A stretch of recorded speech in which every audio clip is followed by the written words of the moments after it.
A single misdial on a rainy night connects struggling Kiana to a stranger whose voice becomes her lifeline. But when she learns he's Silas Grant, billionaire CEO, everything changes. Was their bond ever real? Before we get into the story, comment below where in the world you're watching from today. Rain pounded against the cracked windshield of Kiana Lowe's old Honda as she hit the steering wheel in frustration. The car had finally given up, sputtering to a stop in the corner of a gas station parking lot.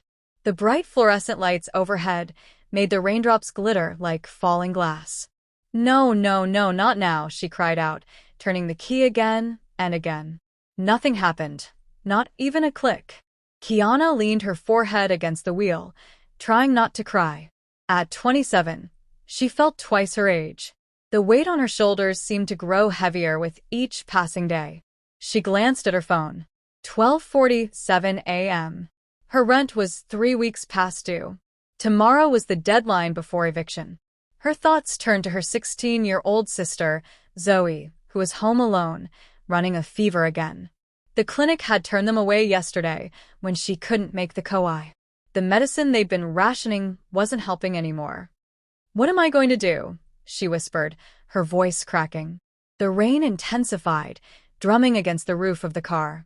Kiana watched as the last employee locked up the gas station and drove away, leaving her alone in the dimly lit parking lot. She shivered, more from fear than cold. There was only one person who might help her now, Derek, her ex-boyfriend. They'd broken up 6 months ago when he took a job in Chicago, saying he needed to focus on his career, but he'd always said if she ever really needed him, he'd be there. Well, she really needed someone now. With trembling fingers, Kiana scrolled through her contacts and found his number. She took a deep breath and dialed. The phone rang once, twice, 3 times. "Hello." The voice that answered was deep and calm. A man's voice, but not Derek's. It was richer, softer somehow. "I'm sorry," Kiana said quickly, pulling the phone away to check the number. She'd hit a 7 instead of a 4 in Derek's number. "I have the wrong number. Sorry to bother you." "Wait," the man said before she could hang up.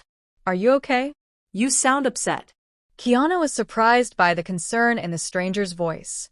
"I'm fine," she lied, but her voice cracked, betraying her. "You don't sound fine," he said gently. "Where are you? Are you safe?" Something about his voice, the genuine worry in it, broke through Kiana's last defenses. A sob escaped her lips before she could stop it. "My car broke down," she admitted. "I'm at a gas station, and it's late, and I don't know what to do anymore." There was a pause, and Kiana thought he might hang up. Why would a complete stranger care about her problems? "I'm Silas," he said finally. "What's your name?" "Kiana." She wiped her eyes with the back of her hand. "Kiana," he repeated as if testing how it sounded. "That's a beautiful name. Listen, Kiana, I want you to lock your doors, okay? Is there someone you can call to come get you?" She laughed bitterly. "That's what I was trying to do when I dialed the wrong number. No friends or family. My sister is homesick," Kiana explained. "And I don't have many friends left these days. They get tired of hearing about your problems after a while." "You know, I know exactly what that's like," Silas said. And something in his tone made her believe he truly did understand. "What about a tow truck?" "Can't afford it," she admitted, embarrassment burning in her chest. I'm kind of in a financial situation right now." To her surprise, Silas didn't end the call or offer empty platitudes. Instead, he asked, "Do you want to tell me about it? I'm not doing anything else tonight." Maybe it was the anonymity, though, of talking to a stranger. Or maybe it was just that she'd reached her breaking point, but Kiana found herself telling this man everything. How she'd been raising her sister since their parents died in a car accident 3 years ago. How she'd lost her job at the insurance company during layoffs. How the medical bills from Zoe's chronic bronchitis had piled up. Silas listened. He didn't interrupt or try to fix things. He just listened. And somehow that was exactly what Kiana needed. "I'm sorry," she said finally, realizing she'd been talking for nearly 20 minutes. "You don't need to hear all this," I asked. Silas reminded her gently. "Sometimes it helps to say things out loud to someone who doesn't have any expectations." Kiana looked out at the empty parking lot. The rain had stopped, but the night felt darker than ever. "Where do you live, Kiana?" Silas asked. She hesitated.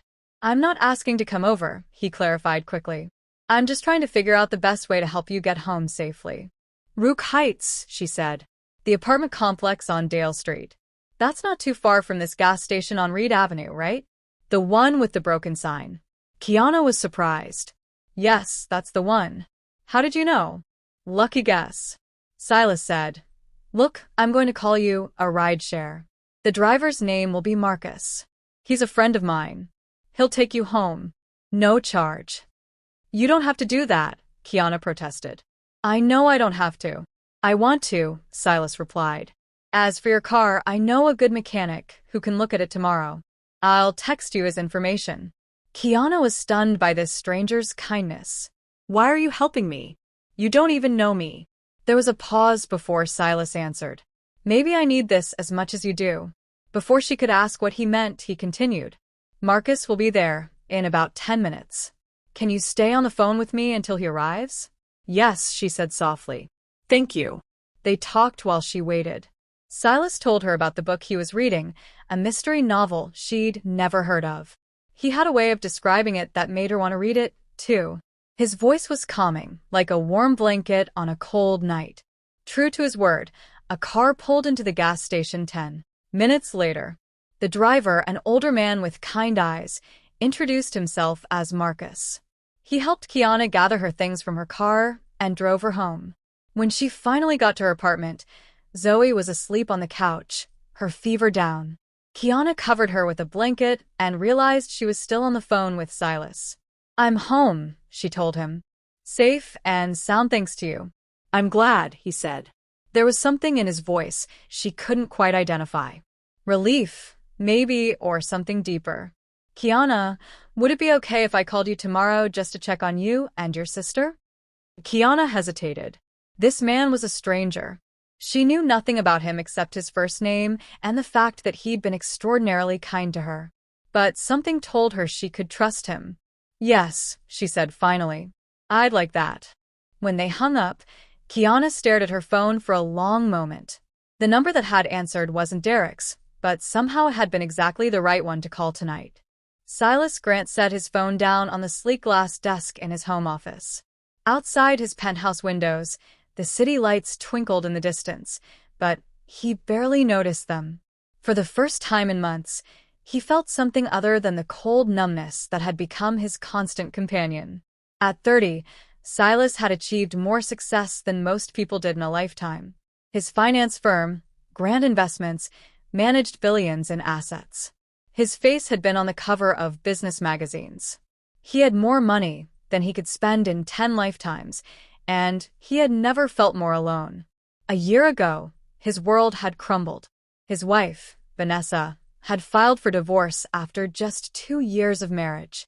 The tabloids had a field day with it, especially when she claimed he was emotionally unavailable, too focused on his empire to build a real relationship.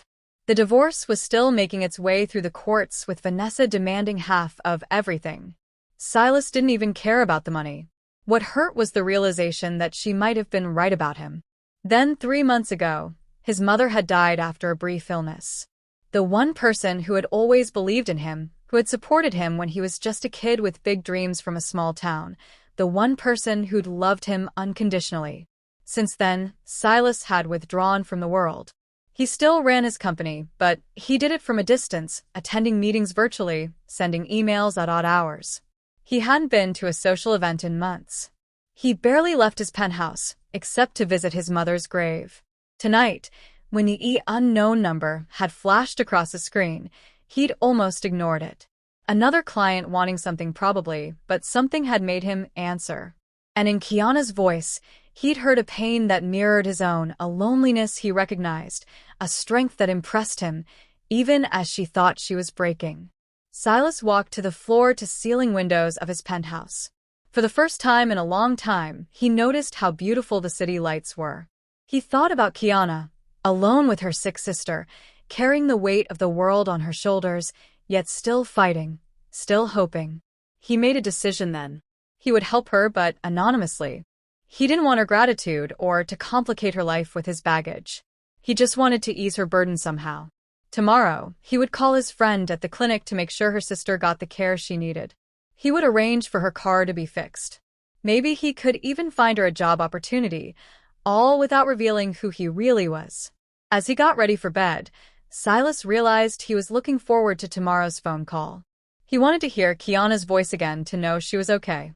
For the first time since his mother died, Silas felt a flicker of warmth in his chest. A small flame of connection in the cold emptiness he'd been living in. The wrong number that had called him tonight might have been the most right thing to happen to him in a very long time. The next morning, Kiana woke to find Zoe's fever had broken.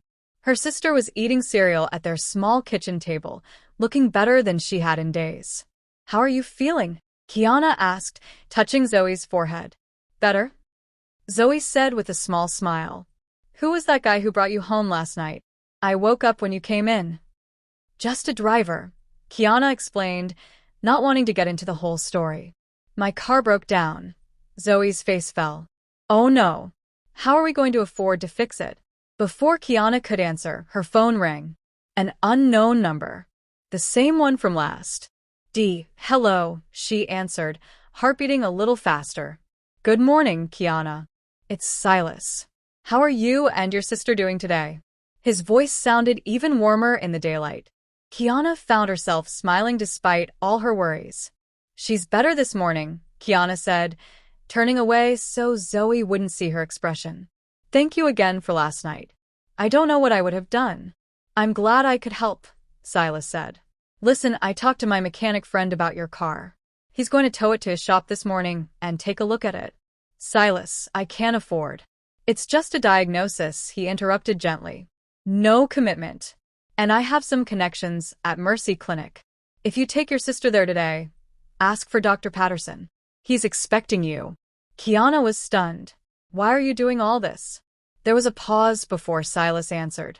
"Let's just say I've been in a dark place lately, and talking to you last night was the first time I felt anything in a long time. So maybe you're helping me as much as I'm helping you." Something in his voice touched Kiana deeply. This wasn't pity, it was connection. "Can I call you tonight?" Silas asked. "After you've been to the clinic." "I'd like that," Kiana said softly. When she hung up, Zoe was watching her with curious eyes. "Who was that?" "You're smiling." Kiana touched her cheeks, surprised to find it was true. "Just someone who's helping us out a little." "Come on, let's get you ready. We're going to the clinic today." As they got ready to leave, Kiana looked at her phone again at the number that had answered when she missed, one digit off from Derek's number, but somehow exactly the right call to make. She saved the number in her contacts, simply Silas.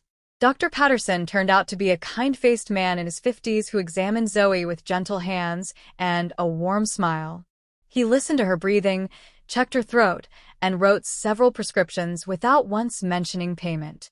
"This should help with the infection," he explained, handing the prescriptions to Kiana. "And I want to see her again next week just to be sure." Kiana nodded, clutching the papers. "Thank you, doctor. But I should tell you, our insurance situation is complicated right now." Dr. Patterson waved his hand dismissively. "Don't worry about that. "We have a program for patients in transition. Just focus on getting your sister better." As they left the clinic, Kiana couldn't believe their luck. When they stopped at the pharmacy, she braced herself for the cost of the medications, but the pharmacist simply handed them over with a smile. "It's been taken care of," he said. Zoe looked at Kiana with wide eyes. "What's going on? How is all this happening?" Kiana thought about Silas, the stranger whose voice had become her lifeline. "I think we might have a guardian angel," she said softly. Back at their apartment, Kiana's phone rang. The screen showed a number she now recognized instantly. "Hey," she answered, unable to keep the smile from her voice. "Hey yourself," Silas replied. "How did it go at the clinic?" "Amazing. Dr. Patterson was so kind. And he didn't even mention payment. And the prescriptions were already paid for when we got to the pharmacy." She paused. "That was you, wasn't it?" "I have connections," Silas said vaguely. "I'm just glad Zoe's getting the treatment she needs." "I don't know how to thank you," Kiana said, her voice thick with emotion. You already have, Silas told her. Just by talking to me, by letting me help. Kiana sat on the small balcony of her apartment watching the sunset. I still don't understand why you're doing all this. You don't even know me. I feel like I too, Silas admitted. Sometimes you can know someone better through their voice than by seeing them every day. Something in the way he said it made Kiana's heart beat faster. Tell me about yourself, she said suddenly. All you've done is listen to my problems. I want to know about you. There was a pause, and Kiana thought she might have crossed a line, but then Silas began to speak. I grew up in a small town, he said. My dad left when I was young. My mom worked 2 jobs to keep a roof over our heads. She always believed in me, though, pushed me to get an education, to dream big. She sounds wonderful, Kiana said softly. She was, Silas agreed, his voice heavy with grief. She passed away 3 months ago. Oh, Silas, I'm so sorry. Kiana felt a pang in her chest for this man she'd never met, but was beginning to care for deeply. Thank you, he said. It's been hard. She was the only person who really knew me, who loved me for who I was, not what I could do for them. Kiana thought about her own parents, how much she missed them every day. I understand. After my parents died, it felt like the world had lost all its color for a while. Yes, Silas said, sounding surprised. That's exactly how it feels, like everything is gray now. They were quiet for a moment, connected by shared grief across the phone line. What do you do for work? Kiana finally asked. I'm in finance, Silas said, his voice shifting slightly. Nothing exciting. It must pay well if you can afford to help strangers with their medical bills, Kiana teased gently. Silas chuckled. I've been fortunate, but money, it's not everything. Trust me on that. There was something in his tone, a loneliness that mirrored her own that made Kiana want to know more. But she sensed he wasn't ready to share everything yet. What about you? Silas asked. Before you lost your job at the insurance company, what were you doing? What do you want to do? No one had asked Kiana that question in years. She'd been so focused on survival, on taking care of Zoe, that her own dreams had been pushed aside. I was taking night classes for business administration, she admitted. I wanted to work in corporate management someday. Be the one making decisions instead of just carrying them out. You'd be good at that, Silas said. And she could hear the smile in his voice. You're smart, resourceful, and you care about people. That's a rare combination in business. Thank you, Kiana said, touched by his faith in her. But for now, I just need to find another job. Any job. Actually, Silas said, I might be able to help with that, too. A friend of mine is looking for someone at his office. Administrative work to start, but with room to grow. Would you be interested? Are you serious? Kiana straightened up in her chair. Yes, absolutely. Great. I'll text you the details tomorrow. It's at Pinnacle Tower downtown. Kiana's eyes widened. Pinnacle Tower housed some of the city's most prestigious companies. Silas, those are all high-end firms. They're not going to hire someone like me. Someone like you? You mean someone intelligent, hardworking, and dedicated? I think they'd be lucky to have you, Silas said firmly. Just promise me you'll try. His confidence in her was like a warm blanket. Okay, I promise. They talked for hours that night about books they'd read, movies they'd seen, places they wanted to visit someday. Kiana found herself laughing for the first time in months. When they finally said goodnight, she realized she'd completely forgotten about her car troubles, her rent, all the worries that had been crushing her just the day before. Over the next 2 weeks, Kiana and Silas talked every night, sometimes for hours, sometimes just for a few minutes before bed. Zoe teased her about her mystery man, but Kiana didn't mind.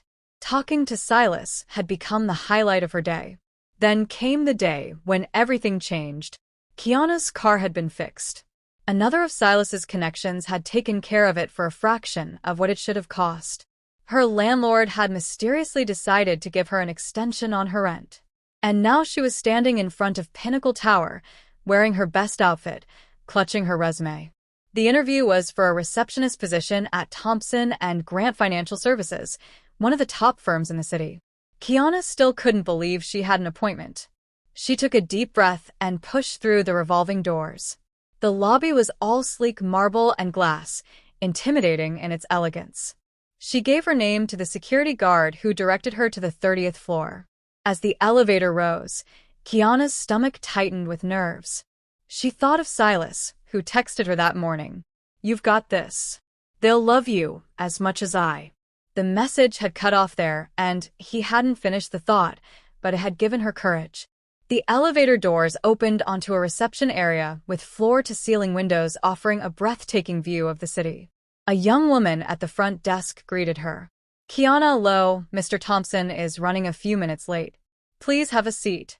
Would you like some water?" "Yes, thank you," Kiana said, trying to hide how overwhelmed she felt. She'd never been in an office this nice before.